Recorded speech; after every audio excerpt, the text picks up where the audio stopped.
अस्सलाम वालेकुम dear student. बेटा आज हम प्रॉब्लम नंबर 18 करेंगे। तो इसकी स्टेटमेंट में कहता है two blocks are connected as shown in figure 3.23 if the pulley and the planes on which the blocks are resting are frictionless find the acceleration of the blocks and the tension in the string. इसके कहने का मतलब ये है बेटा कि एक हमारे पास एक ये प्लेन इंक्लाइंड सरफेस है बेटा। तो इसमें एक पुली के जरिए दो ब्लॉक्स अटैच्ड हैं, ठीक है। और एक ब्लॉक का जो वेट है वो है 490 न्यूटन और दूसरे का है 245 न्यूटन, ठीक है बेटा। और इस ब्लॉक की एंगल दी हुई है 30 और इस ब्लॉक के पास जो एंगल दी हुई है वो है 60, ठीक है। और कहता है कि इन दोनों ब्लॉक्स में जो टेंशन लग रहा है रस्सी के जरिए वो भी आप बताएं और दोनों ब्लॉक में जो है ना वो एक्सेलेरेशन कितनी प्रोड्यूस होगी वो भी आप हमें बता दें, ठीक है। अब देखें बेटा कि हम सपोज कर रहे हैं कि ये जो ब्लॉक 1 है, मतलब ये ब्लॉक जो 490 जिसका न्यूटन है वो बड़ा है 245 से। इसका मतलब ये कि जिसका वेट बड़ा होगा फोर्स उसी तरफ ज़्यादा लगती है। तो क्या होगा कि ये जो ब्लॉक 1 है ये नीचे की तरफ मूव करेगा और ब्लॉक 2 जो है वो ऊपर की तरफ मूव करेगा, ठीक है बेटा। तो हम डेटा बनाते हैं इन दोनों की। तो सबसे पहले क्या करते हैं कि हम वेट ऑफ द ब्लॉक 1 जो है हमारे पास वो है 490 न्यूटन और उसके बाद वेट 2 जो है ब्लॉक का वो है 245 न्यूटन, ठीक है बेटा। और उसके बाद हमें एंगल दी है जो कि ब्लॉक 1 की है वो है 30 डिग्री और ब्लॉक 2 की एंगल है हमारे पास 60 डिग्री, ठीक है। और उसके बाद कहता है कि एक्सेलरेशन ऑफ द मासेस बता दें और उसके बाद टेंशन इन द स्ट्रिंग कि इसकी रस्सी में कितना टेंशन लगेगा जब ये ब्लॉक 1 जो है वो नीचे की तरफ आएगा और ब्लॉक 2 जो है वो ऊपर की तरफ मूव करेगा थ्रू दिस स्ट्रिंग। तो सॉल्यूशन में चलते हैं बेटा। देखें कि सबसे पहले हम क्या करेंगे बेटा, इन दोनों ही ब्लॉक्स का मास निकालेंगे, ठीक है। तो मास निकालने के लिए हमारे पास फार्मूला होता है W = mg। तो पहले हम फर्स्ट ब्लॉक का मास निकालते हैं बेटा। तो क्या होगा कि हम मास निकालना होगा तो इसको हम रीअरेंज करेंगे। जब रीअरेंज करेंगे तो ये बन जाएगा m1 = W/g, ठीक है। तो अब हम क्या करते हैं कि यहाँ वेट 1 रखते हैं जो कि हमारे पास 490 न्यूटन और ये ग्रेविटी है 9.8, ठीक है। और जब हम 490 को डिवाइड कर देंगे 9.8 से तो हमारे पास आंसर आ जाएगा 50 kg। इसका मतलब ये हुआ बेटा कि ये जो ब्लॉक 1 है और इसका मास है 50 kg। और उसके बाद ब्लॉक 2 के मास निकालते हैं बेटा। तो ब्लॉक 2 का मास भी उसी तरीके से निकालेंगे W = m2g और m2 = W/g। तो यहाँ हम उसका वेट रख देंगे तो 245 डिवाइड बाई 9.8। तो जब हम इन दोनों को आपस में डिवाइड कर देंगे तो हमारे पास आंसर आता है 25 kg। इसका मतलब ये हुआ बेटा कि जो ब्लॉक 2 है उसका मास है 25 kg और जो ब्लॉक 1 है उसका मास है 50 kg, ठीक है। और उसके बाद तो अब हम क्या करते हैं बेटा कि अब हम इन दोनों ब्लॉक में मोशन के दौरान जो फोर्स लगते हैं वो देखेंगे कि इस पर कितने फोर्स लग रहे हैं, ठीक है। तो ब्लॉक 1 के लिए हम कहते हैं बेटा कि देखें कि सबसे पहले जो इस ब्लॉक 1 पे फोर्स लगता है वो है वेट का जो कि नीचे की तरफ, और उसके बाद उसके ऊपर एक रिएक्शन फोर्स लगेगा, ठीक है। अब हम क्या करते हैं बेटा कि इस वेट वाले फोर्स को हम दो कंपोनेंट में जो है ना वो रिजॉल्व करते हैं। एक होता है W1 cos थीटा और दूसरा होता है W1 sin थीटा, ठीक है।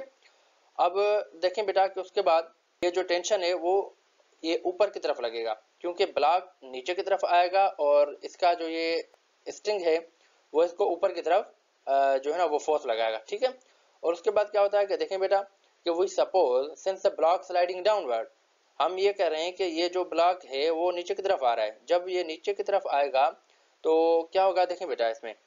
तो पहले तो ये समझना बेटा कि ये जो रिएक्शन फोर्स है वो इस W1 cos थीटा से कैंसिल आउट हो जाएगा क्योंकि ये दोनों ही अपोजिट डायरेक्शन में। तो फिर क्या बचता है, हमारे पास बचता है W1 sin थीटा और यहाँ हमारे पास बचता है टेंशन, ठीक है। कि हमें पता है कि ये जो ब्लॉक है वो नीचे की तरफ आ रहा है तो इसका मतलब ये हुआ कि ये जो कंपोनेंट है W1 sin थीटा इसका फोर्स ज्यादा है एज कम्पेयर टू टेंशन के। तो हम क्या लिखेंगे बेटा, देखिए कि हम ये लिखेंगे कि W1 sin थीटा जो है वो ग्रेटर देन है किससे, टेंशन से, ठीक है। और उसके बाद कहते हैं कि हमारे पास जो टोटल फोर्स लग रहा है बेटा उसको हम किस तरीके से लिख सकते हैं देखें वो जो इस तरीके से हो जाएगा कि F1 is equal to W1 sine theta minus T. ठीक है, अब हम क्या करते हैं बेटा, देखें कि हम जो है ना वो बड़े फोर्स में से छोटा फोर्स माइनस करते हैं, इसलिए हमने यहाँ जो है ना वो W1 sine theta minus T लिखा हुआ है। ठीक है, तो इसको हम आगे इस तरीके से भी लिख सकते हैं। देखें कि फोर्स का फार्मूला होता है हमारे पास ma और वेट का फार्मूला आता है mg। तो इस तरीके से हमने लिख दिया है कि m1a is equal to m1g W1 sine G theta. ठीक है, हमारे पास इक्वेशन नंबर 1 आ गई। और उसके बाद ब्लॉक 2 की बात करते हैं बेटा। देखें कि ब्लॉक 2 में वही जो है ना वो नीचे की तरफ वेट लगेगा और उसके बाद यहाँ ऊपर की तरफ इस तरीके से वो रिएक्शन फोर्स लगेगा और इस वेट वाले फोर्स को हम दो कंपोनेंट में रिजॉल्व करेंगे, एक होगा W2 cos थीटा और एक होगा W2 sin थीटा। ठीक है बेटा, तो अगर हम यहाँ देखें कि ये जो ब्लॉक है बेटा ये ऊपर की तरफ मूव कर रहा है, तो ये क्या होगा, देखिए कि block sliding upward on surface then R is equal to W2 cos theta. मतलब ये हुआ कि जब ये ब्लॉक ऊपर की तरफ मूव करेगा तो देखें कि ये जो दो कंपोनेंट हैं R और उसके बाद W2 cos थीटा, ये दोनों ही एक दूसरे के अपोजिट में है। ठीक है, तो ये तो हो जाएंगे आपस में कैंसिल आउट और फिर बचता है क्या हमारे पास W2 sin थीटा और उसके बाद बचेगा हमारे पास टेंशन। ठीक है, जो कि टेंशन की वजह से ये ब्लॉक ऊपर की तरफ जाएगा और जो ये जो W2 sin थीटा कंपोनेंट है बेटा वो उसको नीचे की तरफ लगेगा। ठीक है, लेकिन हमने ये पढ़ा कि ये जो ब्लॉक है वो ऊपर की तरफ मूव कर रहा है, इसका मतलब ये हुआ कि ये जो टेंशन है बेटा वो ज्यादा है किससे, W2 sin थीटा कंपोनेंट से। ठीक है, तो हम इसको इस तरीके से लिख सकते हैं, देखें कि T is greater than W2 sin theta. ठीक है, तो अब हम क्या करेंगे बेटा कि नेट फोर्स निकालेंगे। तो नेट फोर्स निकालने के लिए हम क्या करते हैं कि बड़े फोर्स में से छोटा फोर्स माइनस करते हैं। ठीक है, तो ये इस तरीके से लिख सकते हैं हम F2 ये है हमारे पास टोटल फोर्स, जो कि है बड़ा फोर्स है यहाँ टेंशन और छोटा फोर्स है W2 sin थीटा। तो इसको हम इस तरीके से भी लिख सकते हैं M2A is equal to T minus M2G sin theta. ठीक है, ये हमारे पास इक्वेशन नंबर 2 आ गई। ठीक है बेटा, तो देखें बेटा अब हम क्या करेंगे कि इक्वेशन नंबर 1 और इक्वेशन नंबर 2 को आपस में ऐड कर देंगे। ठीक है, तो हमारे पास इक्वेशन नंबर 1 है m1a is equal to m1g sin theta और इक्वेशन नंबर 2 है हमारे पास m2a plus is equal to t minus m2g sin theta. ठीक है बेटा, अब उसके बाद देखें बेटा कि यहाँ क्या होगा कि यहाँ देखें कि ये t माइनस की है और ये t प्लस की है, ये आपस में दोनों ही कैंसिल आउट हो जाएंगे। ठीक है, और उसके बाद क्या करेंगे बेटा हम कि यहाँ से a कॉमन लेंगे। ठीक है, तो ये हो जाएगा m1 plus m2a mg sin theta minus m2g sin theta. यहाँ से हमें एक्सप्रेशन फाइंड करनी है, तो हम क्या करेंगे m1 प्लस m2 को डिवाइड में लेकर जाएंगे, तो इस तरीके से हो जाएगा a is equal to m1g sin theta minus m2g sin theta divide by m1 plus m2। ठीक है, अब इसमें हम वैल्यू पुट करते हैं बेटा कि m1 का वैल्यू है 50, g का है 9.8 और sin 30 हमने रख दिया और माइनस हमारा सेम रहा, m2 का वैल्यू है 25, g का है 9.8 और sin 60 यहाँ से रख दिया। ठीक है, और m1 और m2 का 50 प्लस 25 ये वैल्यू रख दिया। ठीक है, अब हम क्या करेंगे बेटा कि 50 को जब हम 9.8 से मल्टीप्लाई कर देंगे तो हमारे पास आंसर आता है 490 और sin 30 का वैल्यू है 0.5 और 25 को जब हम मल्टीप्लाई कर देंगे 9.8 से तो हमारे पास आंसर आता है 245 और sin 60 का वैल्यू है 0.866। ठीक है, और जब 50 प्लस 25 करेंगे तो हो जाएगा 75। अब उसके बाद जब हम इन सभी को आपस में सॉल्व करेंगे बेटा तो हमारे पास आंसर आता है 0.437 मीटर पर सेकंड स्क्वायर। इसका मतलब ये हुआ कि ये जो ब्लॉक फर्स्ट है ये नीचे की तरफ इसकी एक्सलेशन और इस ब्लॉक बी की जो है ऊपर की तरफ एक्सलेशन दोनों की जो है वो 0.437 मीटर पर सेकंड स्क्वायर। अब इन दोनों ब्लॉक पे लगने वाला टेंशन हम फाइंड करेंगे बेटा। ठीक है, तो इसके लिए हम क्या करते हैं बेटा कि इक्वेशन नंबर 1 में इस एक्सलेशन का वैल्यू पुट करेंगे।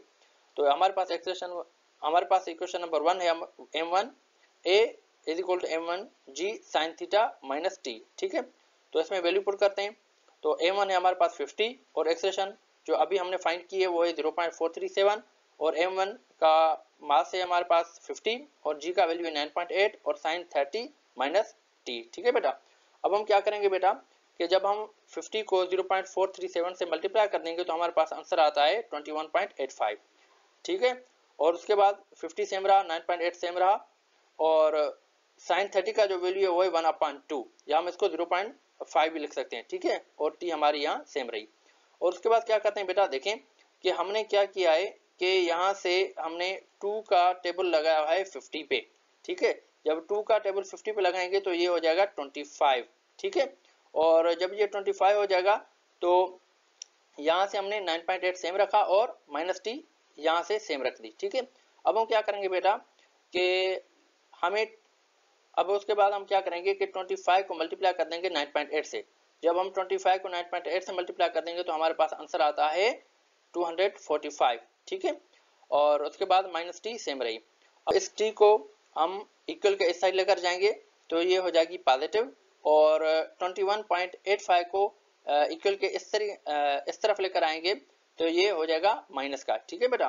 तो उसके बाद हम क्या करते हैं कि 245 माइनस 21.85 करेंगे तो हमारे पास आंसर आता है 223.15। इसका मतलब ये हुआ बेटा कि इस ब्लॉक पे इस रस्सी का लगने वाला जो टेंशन है उसका वैल्यू है 223.15 न्यूटन, ठीक है बेटा। तो आई होप कि आप लोगों को ये प्रॉब्लम समझ में आएगा। अगर समझ में आए तो लाइक करें और अपने दोस्तों के साथ शेयर भी जरूर कर दीजिएगा। Thanks a lot.